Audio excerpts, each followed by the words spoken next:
Welcome to new video friends. तो इस video में हम बात करेंगे कि के P is equal to K C R T raise to power delta N का एक्सप्रेशन निकला कैसे।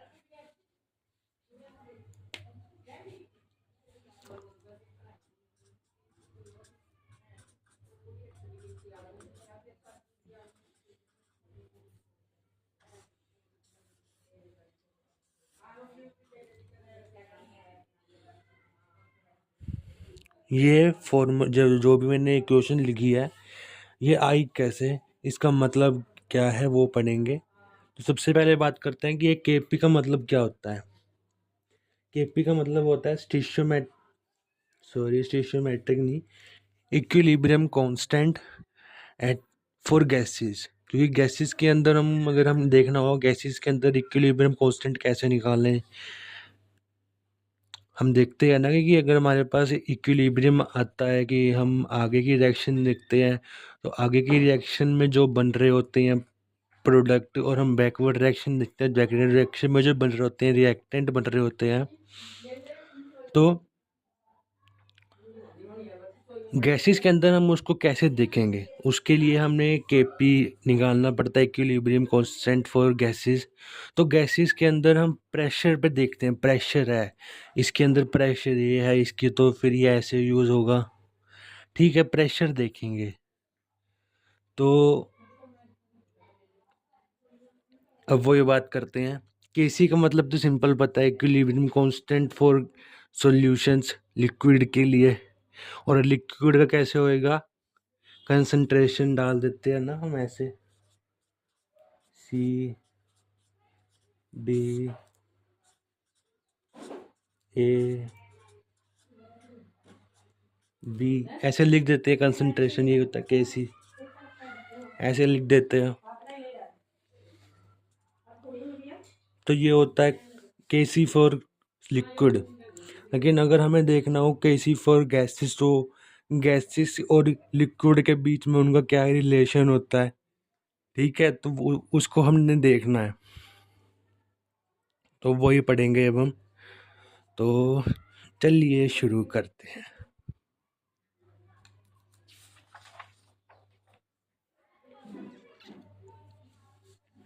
सबसे पहले तो बात करते हैं कि गैसेस का हम वो लिख लेते हैं, रिएक्शन।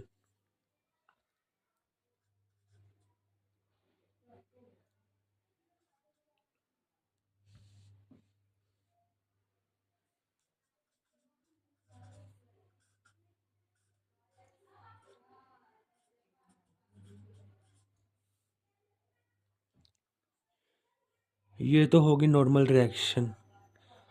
अब हम देखते हैं इसका केपी कैसे लिखेंगे। केपी ज़्यादा कोई मुश्किल नहीं है,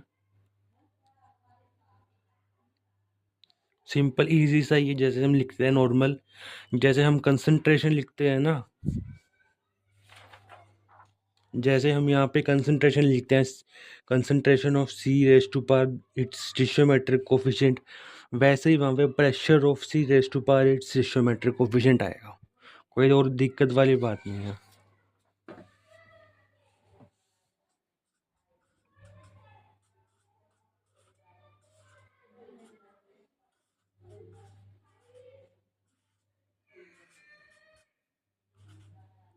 coefficient, pressure of A raise to power its stoichiometric coefficient, pressure of B raise to power its stoichiometric coefficient. तो ये हो गया, कुछ गलत नहीं लिखा, सब कुछ सही लिखा है। Pressure of C raised to power its stoichiometric coefficient, pressure of D raised to power its stoichiometric coefficient divided by pressure of A raised to power its stoichiometric coefficient, pressure of B raised to power its stoichiometric coefficient। ये हो गया। अब हमें ये भी पता होएगा कि PV is equal to NRT होता है गैसेस के लिए, हमने पढ़ रखा है, काइनेटिक थ्योरी ऑफ गैसेस के अंदर हमने पढ़ रखा है। अगर नहीं पढ़ा आप लोगों ने तो मैं बता देता हूँ, PV is equal to NRT होता है। ये गैसेस के लिए एक इक्वेशन होती है जिसके अंदर n नंबर ऑफ मोल्स बताता है आर गैस कांस्टेंट होता है, टी टेम्परेचर होता है, वी वॉल्यूम होता है, पी प्रेशर होता है। ठीक है, तो अब हम इसको पढ़ते हैं। तो हमें चाहिए क्या, हमें पी की वैल्यू चाहिए।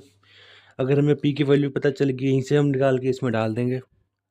तो हमें पी निकालना पड़ेगा, तो पी निकालते हैं।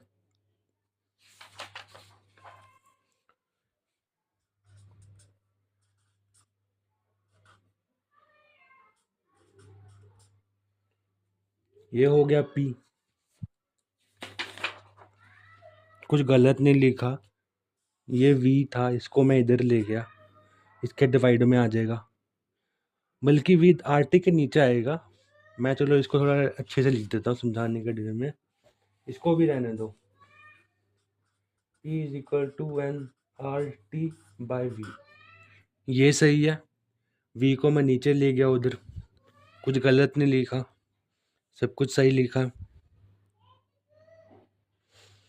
तो अब आगे क्या करेंगे, आर टी के नीचे V लगाने का कोई फ़ायदा तो है नहीं है। N by V number of moles upon volume concentration होता है। अगर नहीं पता तो इसको याद कर लो, N बाई वी कंसंट्रेशन होता है, सिंपलर फॉर्म है। तो N बाई वी कंसंट्रेशन हो गया।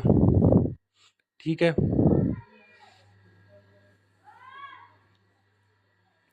तो अब हम यहाँ देखो, ये N है, ये V है, N बाई वी कंसंट्रेशन हो जाएगा, कंसंट्रेशन आर टी पी। ये एक इक्वेशन आ गई, इसको हम यूज़ करके लिख सकते हैं। तो लिखें, फिर यूज़ करें अपने इस वाली इक्वेशन में, इसको यूज़ करें, यहाँ पे कंसंट्रेशन आ जाएंगी, यूज़ करते हैं।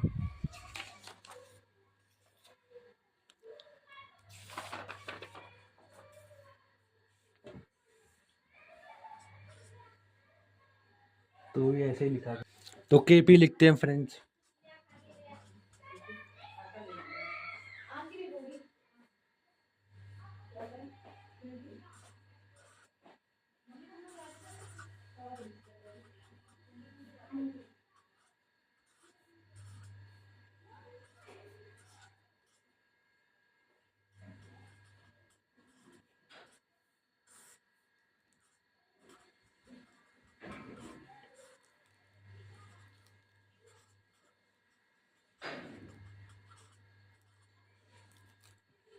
कुछ गलत नहीं लिखा, सब कुछ सही है। वहाँ पे प्रेशर आ रहा था, pressure of C raise to power stoichiometric coefficient C, तो मैंने भी वही लिखा है, प्रेशर ऑफ सी को हमने लिख दिया concentration of C R T raise to power stoichiometric coefficient C. कुछ गलत नहीं लिखा, सब कुछ सही लिखा है। यहाँ पे भी देखो, प्रेशर ऑफ डी, तो उसको लिख दे concentration of D R T raise to power its stoichiometric coefficient D. यहाँ पे भी देखो, प्रेशर ऑफ ए, तो concentration of A R T raise to power stoichiometric coefficient A. यहाँ पे देखो, pressure of B R T raise to power stoichiometric coefficient B. सब कुछ सही लिखा है। अब इसके आगे चलते हैं।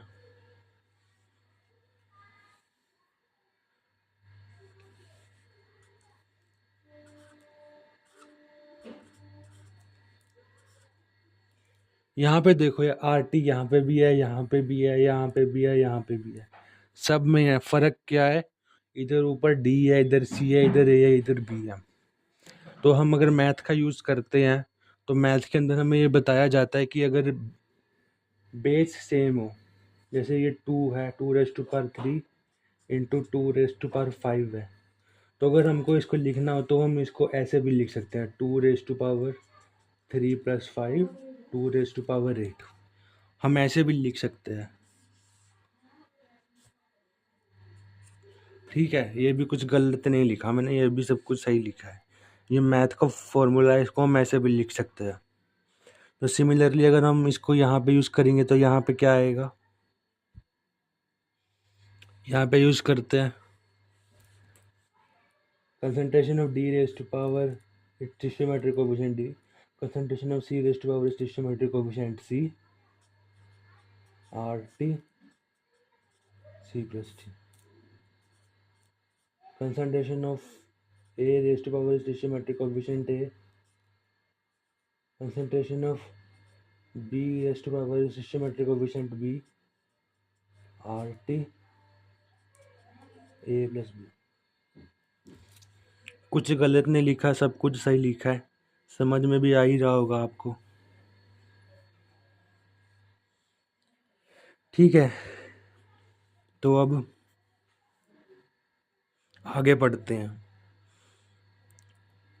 ये भी हमें मैथ में पढ़ाया जाता है।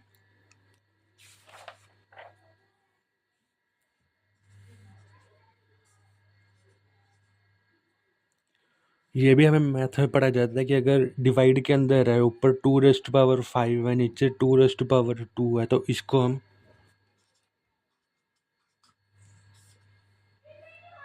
2⁵ लिख सकते हैं। ये भी एक फॉर्मूला है, ऐसे लिखते हैं, हमें मैथ में सिखाया जाता है। अब इसी मैथ को हम वहाँ पे यूज़ करते हैं। ये देखो, यहाँ पे RT⁻C प्लस D है, नीचे RT⁻A प्लस B है। इसको हम लिख सकते हैं ना C plus D minus A plus B। ऊपर ले जाएंगे इसको, अगर हम ये वही मैथ का फॉर्मूला यूज़ करें तो यहाँ पे C plus D minus A plus B लिख सकते हैं, वही लिख देते हैं।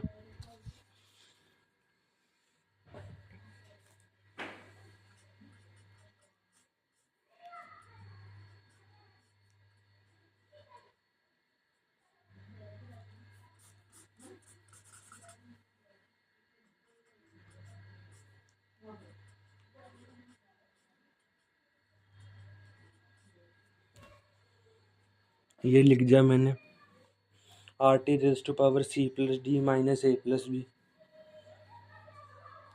कुछ गलत नहीं लिखा, सब कुछ सही है। अभी लेकिन ये रह गया, मैंने RT तो लिख दिया, लेकिन ये रह गया C वाला टर्म, इसको भी लिख देते हैं।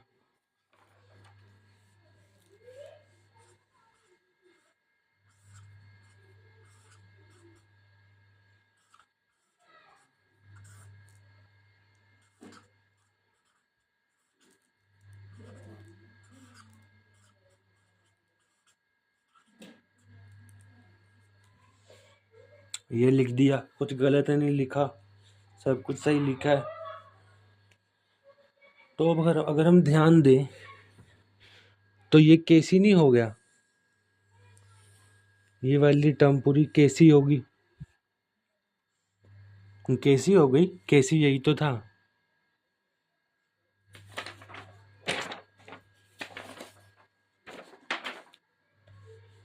कैसी यही तो था, हमने पिछली वीडियो में पढ़ रखा है कि कैसी concentration of reactant, sorry concentration of products raise to power their stoichiometric coefficient divided by product of concentration of reactant raised to power their stoichiometric coefficient in balanced chemical equation। तो कैसी हो गया ये, अब इसको कैसी लिख देते हैं, यहाँ पे RT है, इसके ऊपर लिख देते हैं।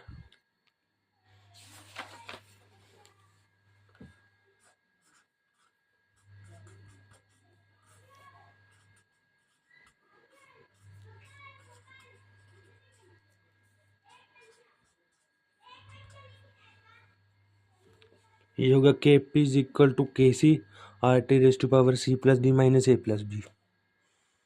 कुछ गलत नहीं लिखा, सब कुछ सही लिखा है, देख लो।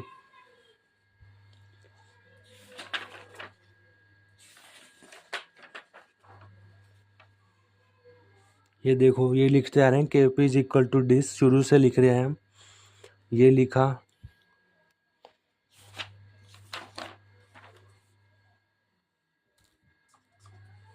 उसके बाद में ये लिखा, उसके बाद में हम यहाँ पे आ गए। ठीक है, ये गलत नहीं लिखा है, सब कुछ सही लिखा है। अभी C plus D minus A plus B को डेल्टा इन लिखते हैं।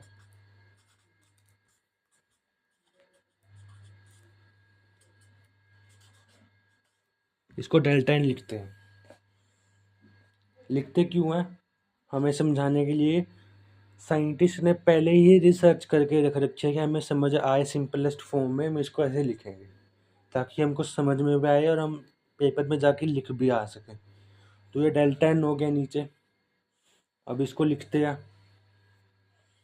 डेल्टा एन यहाँ पे, इसको ऊपर इसको यहाँ पे इसकी वैल्यू लिख देंगे। के P is equal to K C R T raised power delta N हो जाएगा।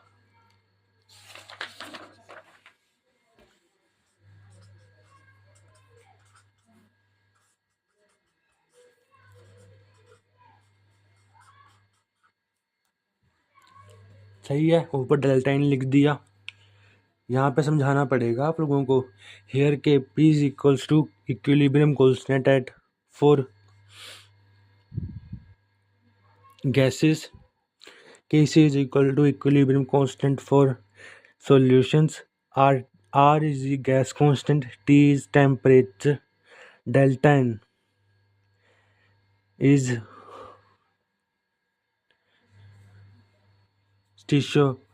addition of stoichiometric coefficient of product minus addition of stoichiometric coefficient of reactants। कुछ गलत नहीं है, सब कुछ सही है। ठीक है, तो ये हो गया। अब आगे आगे क्या होगा? के P is equal to K C R T raised power delta N हो गया। अब इसकी आगे क्या होएगा वो पढ़ते हैं।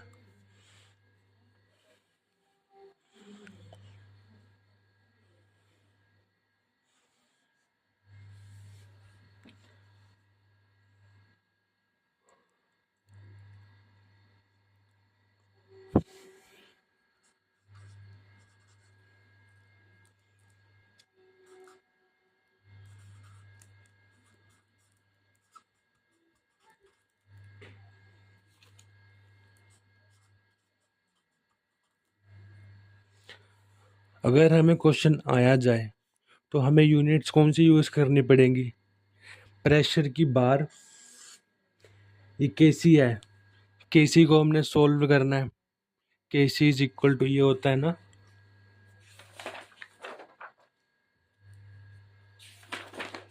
केसी इज इक्वल टू ये होता है। इसके अंदर हमें डालेंगे concentration of D raise to power stoichiometric coefficient its D, है ना। तो यहाँ पे हमें कंसंट्रेशन लिखनी पड़ेगी, तो वो मोल पर लीटर में लिखेंगे, मोल पर लीटर में लिखेंगे। यहाँ पे टेम्परेचर है, टेम्परेचर को केल्विन में लिखेंगे। लेकिन आर की क्या यूनिट होएगी, है ना? आर की क्या यूनिट होएगी पूछ लेते हैं कि आर की क्या यूनिट होएगी। तो हमें क्या लिखना पड़ेगा? डेल्टा एन की कोई यूनिट नहीं है क्योंकि ये मैथ के कांस्टेंट यूज है। आर भी एक कांस्टेंट ही है, गैस कांस्टेंट, लेकिन इसकी यूनिट पूछ लेते हैं कि हमें आर को क्या यूज करना पड़ेगा। है तो ये कांस्टेंट है, लेकिन फिर भी हमको कभी कभी पागल बनाते हैं लोग, मतलब टीचर की हमें क्या यूनिट होएगी इसकी बताओ, तो हमें लिखनी पड़ जाती है, कभी कभी बतानी पड़ जाती है उनको, क्योंकि वो तो मुझे बड़े, उनको बोलना तो पड़ता। हम बोल तो सकते हैं कि कांस्टेंट है, इसकी कोई यूनिट नहीं होएगी, ये वो ऐसे कैसे बोल रहे हैं आप। हमें बोलना तो पड़ेगा कि इसकी यूनिट होती है, और वो हमें मैं बताता हूँ कैसे होगी। ये देखो,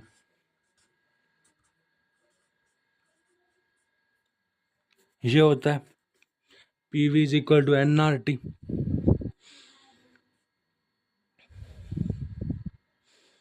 है ना। तो ये होता है,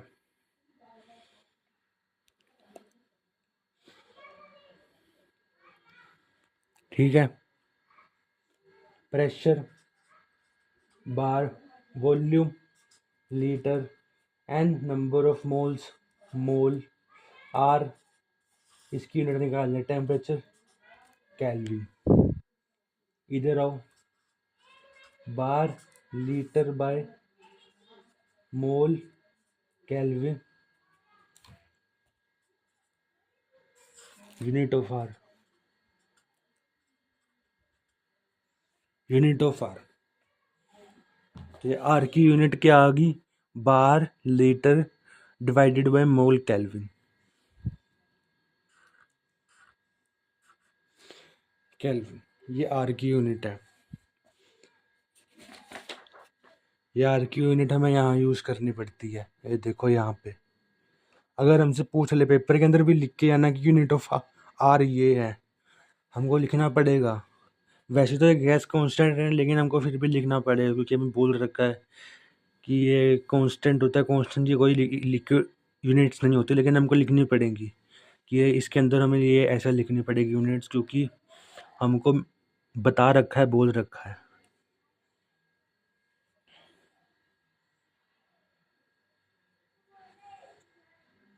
तो ठीक है, इसकी यूनिट ये होगी। तो अभी हमने क्या पढ़ा?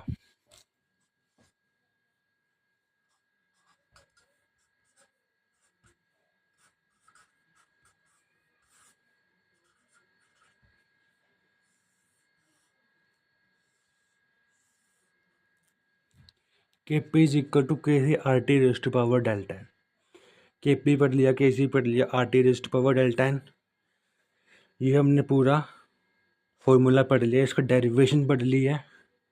आई होप आपको समझ आई होगी। इस वीडियो में इतना ही, अब आपको मिलेंगे नेक्स्ट वीडियो में। Till then bye bye friends.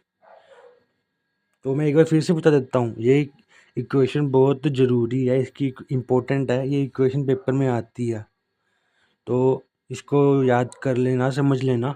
मैंने भी अपनी तरफ से बेस्ट दिया है कि आपको समझ में आए, एंड आई होप आपको समझ में आया होगा। तो इस वीडियो में इतना ही, अब आपको मिलेंगे नेक्स्ट वीडियो में। Till then bye friends.